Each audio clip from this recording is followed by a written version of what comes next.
Assalamualikum. English literature নিয়ে বিভিন্ন competitive এক্সামে যারা প্রবলেমে আছেন তাদের জন্য আজকের এই ভিডিও। লার্নিং উইথ শাহান সাধারণত ইংলিশ লিটারেচারটাকে সহজ করার জন্য কিছু টিপস টু রিমেম্বার সিরিজ কিছু ভিডিও বানাতে যাচ্ছে। লিটারেচারের এই টিপস টু রিমেম্বারকে আমরা সংক্ষেপে বলি T2R। আজকের এই ভিডিওতে আমরা দেখব ইংলিশ লিটারেচারেরই খুব কমন একটি কোয়েশ্চেন এর প্যাটার্নের কিছু solution. Let's go hop into our video today. আমরা প্রথমেই দেখব যে 41st BCS প্রিলিমিনারিতে একটি প্রশ্ন আমরা দেখেছিলাম। যে প্রশ্নটি হচ্ছে এরকম, who is not a romantic poet? ওখানে আমরা দেখতে পেয়েছি প্রথম অপশন রয়েছে আমাদের জন্য PB Shelley, second option ST. Coleridge, John Keats and TS. Eliot. এটা আমাদের 41st BCS এর কোয়েশ্চেন। এবার আমরা দেখব যে এই লিটারেচারের এই প্রশ্নটি যেটা আমরা 41st BCS দেখতে পেয়েছি, ঠিক সেম একটি কোয়েশ্চেন 43rd BCS এসেছে। বিভিন্ন এইজের বিভিন্ন রাইটারকে নিয়ে মাঝে মাঝে আমরা এই প্রশ্নগুলো পেয়ে থাকি। এই এইজের বিভিন্ন রাইটারদেরকে নিয়ে প্রশ্নগুলোর ক্ষেত্রে আমরা যদি রাইটারদেরকে মনে রাখতে না পারি, বিভিন্ন এইজের রাইটারদেরকে, তাহলে আমরা একটা বড় প্রবলেমে পড়ব। যতগুলো এইজ আছে তার মধ্যে সবচেয়ে বেশি রাইটারদেরকে নিয়ে যে এইজ থেকে প্রশ্ন হয় সেটি হচ্ছে রোম্যান্টিক পিরিয়ড। আজকে আমরা যে টিপস টু রিমেম্বার পার্টটা নিয়ে কাজ করবো সেটা হচ্ছে romantic period. Let's go. Romantic period সম্পর্কে আপনি যদি মনে রাখতে চান, এই রাইটারদেরকে মনে রাখার জন্য আপনাকে একটা ছোট্ট টিপস মনে রাখতে পারলে খুব সহজে আপনি এগুলোকে মনে রাখতে পারবেন। সেই টিপসটি হচ্ছে, লর্ড কিটস এর কোলে শেলি বলে ওয়াও ওয়াল্টার। এই পুরো লাইনটির মধ্যে আমরা রোম্যান্টিক পিরিয়ডের যে পোয়েটসগুলো রয়েছে সবার নামটি এখানে রয়েছে। কিভাবে আছে লক্ষ্য করুন।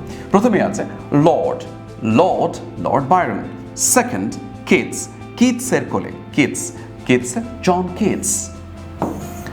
থার্ড হচ্ছে কোলের জন্য যে শব্দটি আমরা ব্যবহার করেছি সেটি হচ্ছে কোলরিজ, কোলের জন্য কোলরিজ। আর শেলি আমরা খুব সহজেই বুঝতে পারছি পিবি শেলি। আর বলের জন্য যেটি আমরা ব্যবহার করেছি সেটা হচ্ছে ব্ল্যাক, বলের জন্য ব্ল্যাক, উইলিয়াম ব্ল্যাক। আর পরেরটি হচ্ছে ওয়াওটা যে শব্দটি ব্যবহার করা হয়েছে সেটা হচ্ছে ওয়ার্ডসওয়ার্থের জন্য ওয়াও। আর ওয়াল্টার হচ্ছে ওয়াল্টার স্কট।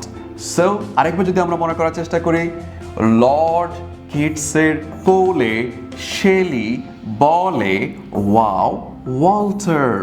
লর্ড কিটসের কোলে শেলি বলে wow Walter. Let's solve a question of a lost BCS. Let's go. 43rd BCS, last যে BCSটি ছিল সেই BCS একটি কোয়েশ্চেন আমরা এখন দেখব। The most famous romantic poet of English literature, romantic poet। তাহলে রোমান্টিক পোয়েট আমরা যেগুলো বলেছি, লর্ড কিটসের কোলে শেলি বলে ওয়াও ওয়াল্টারের মধ্যে এখানে কোনটি আছে? আমরা দেখতে পাচ্ছি John Dryden, Alexander Pope, William Wordsworth, TS. Eliot. এখানে আমরা দেখতে পাচ্ছি শুধুমাত্র আমাদের ওয়াও এর জন্য ওয়ার্ডসওয়ার্থ এর অপশনটি আমরা খুঁজে পাবো। ওয়াও ওয়াল্টারের মধ্যে ওয়াওতে আমরা ওয়ার্ডসওয়ার্থ বলেছিলাম এবং সেটি আমরা এখানে দেখতে পাচ্ছি।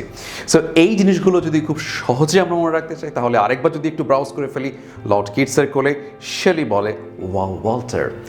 এই ছোট্ট লাইনটির মধ্যে আমরা দেখতে পাচ্ছি যে রোম্যান্টিক পিরিয়ডের প্রত্যেকটি রাইটার এর নাম আছে। এবং মজার বিষয় হচ্ছে 41st BCS রোম্যান্টিক পোয়েটদের একটি প্রশ্ন ছিল, 43rd BCS রোম্যান্টিক পোয়েটের একটি প্রশ্ন ছিল।